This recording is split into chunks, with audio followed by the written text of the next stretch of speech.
Now next is हमें econometrics क्यों पढ़नी चाहिए. अब कुछ तो आपको अभी तक आइडिया हो गया होगा कि ये हमें क्यों पढ़नी चाहिए.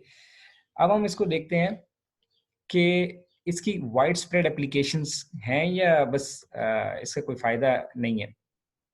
जैसे कबल के सवाल का जवाब मैं दूं, मैं आपसे एक क्वेश्चन पूछूंगा या एक दो क्वेश्चंस पूछता हूं, तो आप उसका मुझे जो है वो फिर जवाब दे दें.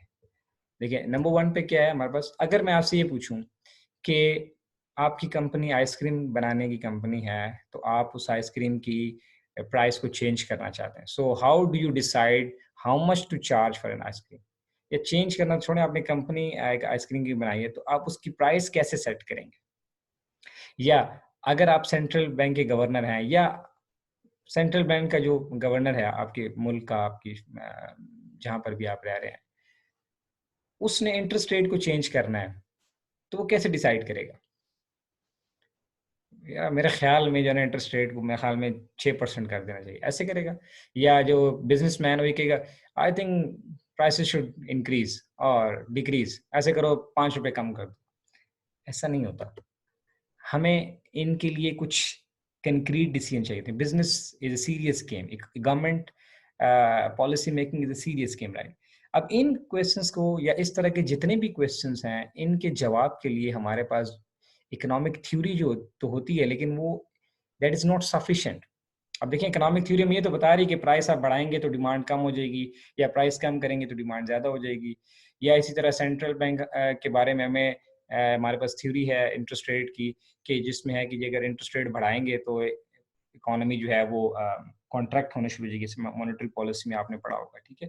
या इंटरेस्ट रेट को जब आप कम करते हैं तो वो इसको हम कहते हैं एक्सपेंशनरी मॉनेटरी पॉलिसी, उसका इम्पैक्ट इन्वेस्टमेंट पे ये होगा, जीडीपी पे ये होगा, वगैरह वगैरह. लेकिन कितना चेंज इंटरेस्ट रेट में लाने से कितना इम्पैक्ट आएगा, ये की क्वेश्चन है जिसके लिए हमें इकोनॉमेट्रिक्स की जरूरत होती है. ठीक है जी. सो इकोनॉमेट्रिक्स हम क्यों पढ़ते हैं. It is a set of research tool employed in the business disciplines, accounting, finance, marketing, management etcetera. Social sciences हैं, हिस्ट्री है, political science, sociology, even medical sciences. यानी आप देखें हर सब्जेक्ट में इकोनॉमेट्रिक टूल्स अप्लाई हुए हैं. मुझे अक्सर क्वेश्चंस ये माइक्रोबायोलॉजी वालों के और ये मेडिसिन के जो मेडिकल डॉक्टर्स हैं, इनके क्वेश्चंस आते हैं. तो वो पहले मैं उन्हें कहता हूँ यार आप मुझे समझाएं कि आप ये मेडिकल टर्मिनोलॉजीज क्या है. देन आई एक्सप्लेन देम कि यार अच्छा आपका ये वेरिएबल है, इसके साथ ये हो रहा है, ये इंडिपेंडेंट है, ये डिपेंडेंट है, इससे जो आपका रिजल्ट्स आए हैं इसकी ये इंटरप्रिटेशन बनती है.